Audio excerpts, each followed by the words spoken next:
Hey guys, what's going on? Welcome to my Ruckus build series. So last week I installed my exhaust and then I installed the air filter removal kit from the Ruckus shop.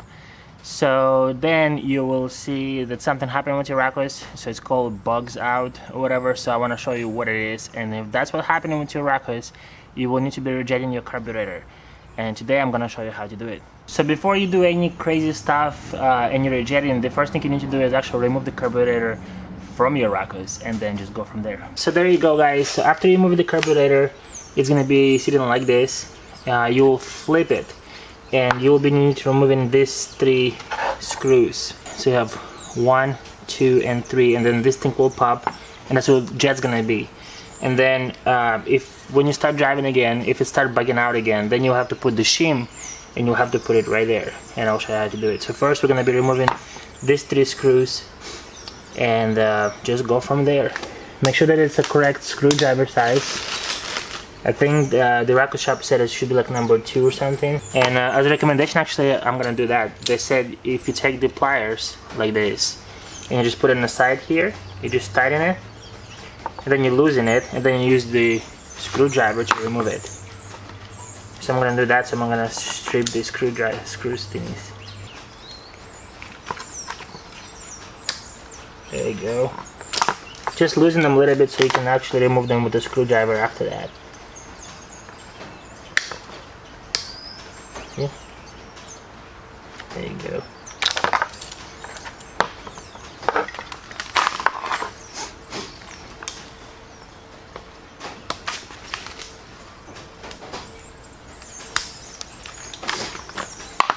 Completely remove them and don't lose them. Yeah, remove this one too. And there it is. So this one's the big one. Here you can see that's your main jet, and then you have a one that is small, is right here, and actually looking funny. It actually looks like it's broken. Huh. That'll be interesting. See how I'm gonna be removing it. So here's your main jet, and we will be removing that. See if we can get the right size. There you go.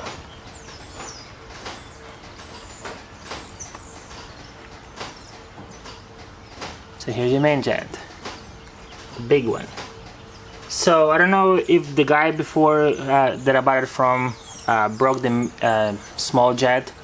I don't know if you guys can see it, but there's no really like thingy to put the screwdriver in. So what I did, I took the hammer and I kind of hammered it a little bit to loosen it up, and thank God it actually worked. So now I'm gonna be removing it.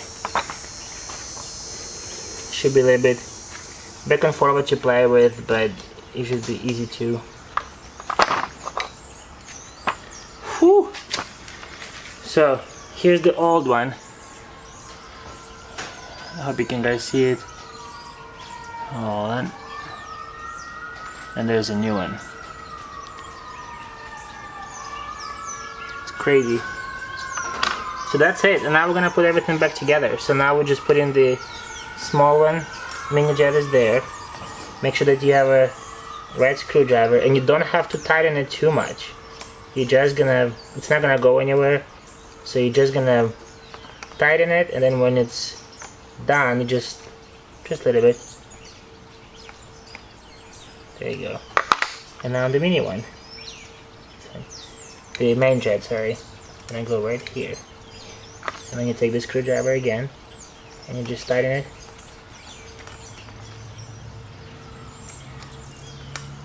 Just a little bit.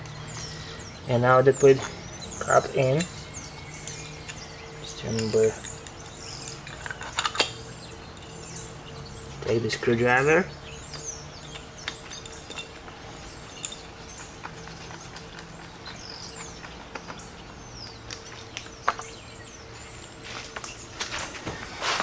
Tighten these 3 bolts, 3 screws.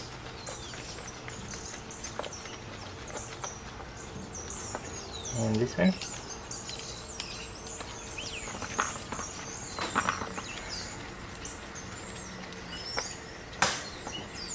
Guys, that's it. So now what I'm gonna do, I'm gonna put the carburetor back in and see if it's running good or not. And if it still bugs at the high throttle, I will have to put the washer, and I will show you how to do it.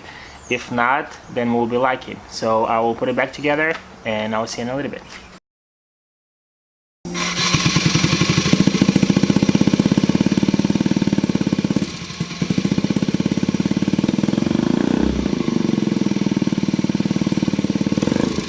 So I just drove around, and when I hit the throttle, it kind of doesn't really go fast. So now I'm gonna show you how to shim your needle. It's actually easier to do than replace your jets. There's only two things holding carburetor on top of it. You don't have to remove carburetor probably. So I'm gonna show you how to do it. So we'll be removing this top plate off.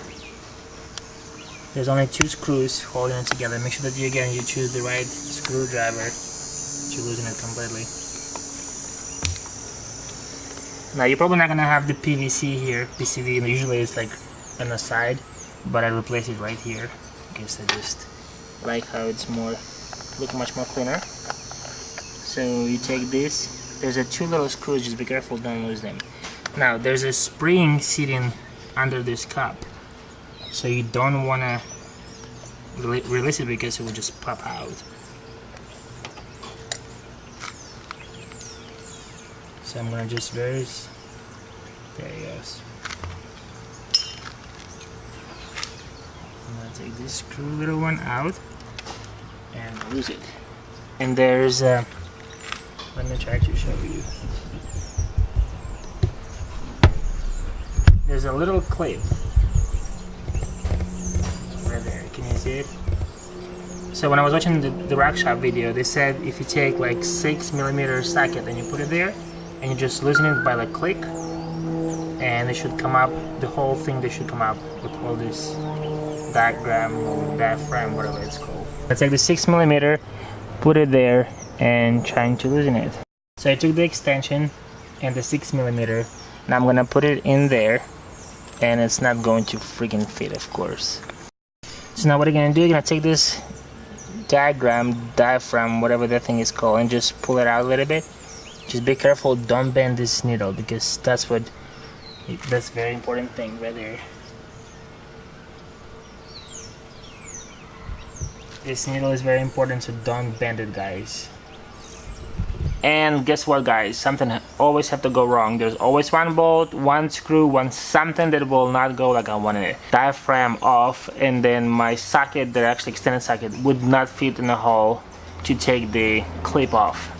So I'm so close to finish it, and I can't even do anything. So I'm gonna go to Walmart, see if I can buy like a miniature socket or something there, and I'll get back to you guys. Hey guys, so I got back from the O'Reilly, and they were so helpful. I got this thing. It's a 6mm stainless steel socket that actually can go inside of the diaphragm.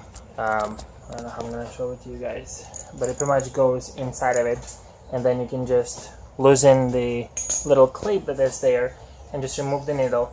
And then what you're gonna do after that, you're gonna put the shim right on the needle, and then you just put it back, everything, tighten it together, and put it in a carburetor, and that should fix it. If you have any questions, guys, comment below, subscribe, like, share, and I will see you guys next Sunday. Peace out.